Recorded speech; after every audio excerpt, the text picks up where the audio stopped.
What's happening, Hardscapers? Today we're answering why is there moss or mold growth on my pavers. Let's get into this. We're going to be answering that question, why is there moss or mold growth on my pavers, and a solution to this problem. Now, for the most part, if you're experiencing this, it's primarily in the joints, and then you will get some on the top of some pavers as well, depending on the low spots within that system.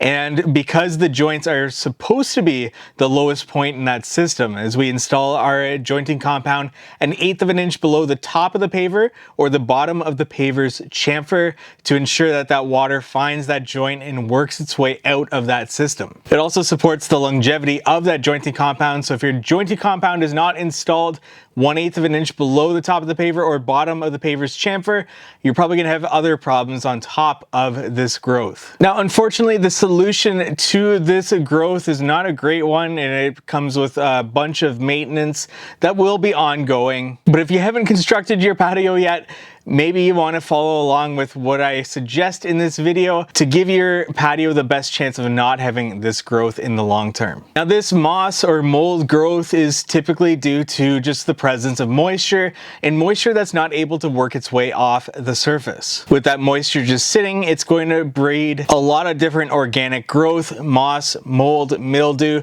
being just some of those, and certainly some of the most prominent ones that we see in our climate. And that's it. That's what is causing your moss, mold, or mildew growth on your pavers. So let's start with how we can actually prevent this, especially if you haven't built your patio yet. The best way to prevent it is to ensure that you get the water off that surface as soon as possible, keeping it as dry as possible. Now, in a backyard where the patio is open to sunlight 24/7, or at least when the sun is actually up in the sky, you're not going to have this problem so much. And in those situations, we offer about 1/8 of an inch per foot slope on our patios. It's the minimum amount, and it just keeps us a nice solid surface for us to put a table, chairs on, and we still don't have the problem of getting that water off that surface, because if it takes a while to get off that surface, we've got the sun to dry it out. Now, when it comes to a patio that doesn't get that same amount of sunlight, there's tree growth overhead blocking out the sun, and that patio is just not going to get a lot of sun, we'll opt for 1/4 of an inch per foot slope on our patios, and that's just going to get that water off the surface of the pavement much faster. And especially if we have a textured stone, which has clefts that is going to hold water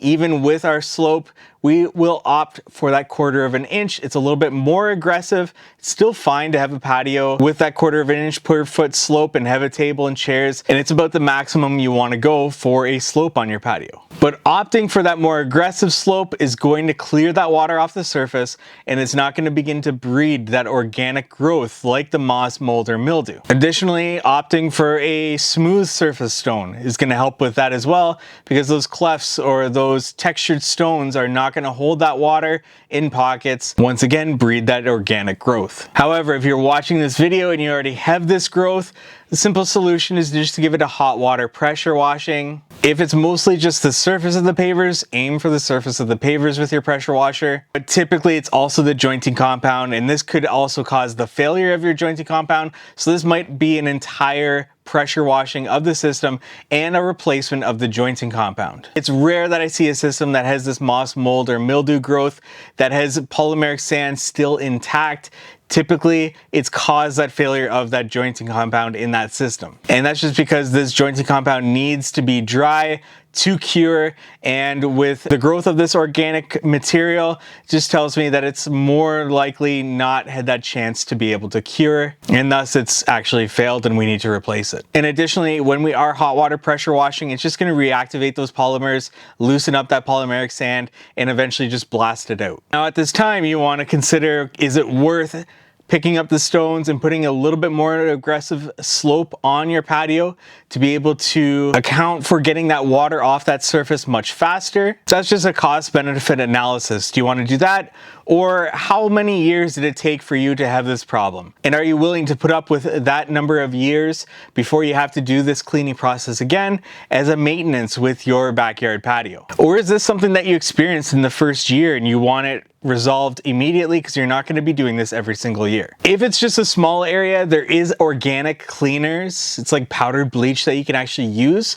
use it in a small area, test it, make sure it doesn't discolor your pavers, and then continue with a larger area and just follow the directions that are on the actual cleaner to use it the best of its ability. Now, if it's just a single area in your patio that's experiencing this growth, it could be that it's a low point in your patio. Pavers has sunk a little, that holds moisture and that breeds that organic growth. That might be a simple solution of just picking up those pavers, getting them nice and level to your patio, and reinstalling a jointing compound for it. Now, some clients have asked me in the past, is it better to seal my pavers to prevent this growth?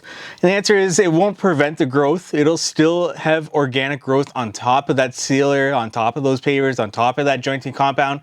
It'll just make the cleaning process easier. And in that case, just a quick little pressure washing should be able to take care of that organic growth if you do opt for that sealing. But I wouldn't choose it as a solution to this problem. I would identify the problem. Is it a low spot? Quick fix. Is it a major problem that within that first year you're experiencing? And then you need to do a cost benefit analysis of, hey, should I pick these up, re-slope them more aggressively than what they already are? Or am I willing to live with this every 5 years where I have to just re-pressure wash and reinstall a jointing compound to go along with the system? Ultimately, you just need to weigh those options and decide what's best for you and your project, because every project is also going to be different and installed differently. But if you have any questions, comments, comment section below, leave them there. I'll get to every one of them. And like this video if you found it helpful for whatever reason, and subscribe to this YouTube channel for more hardscaping content like this. Thank you so much for watching.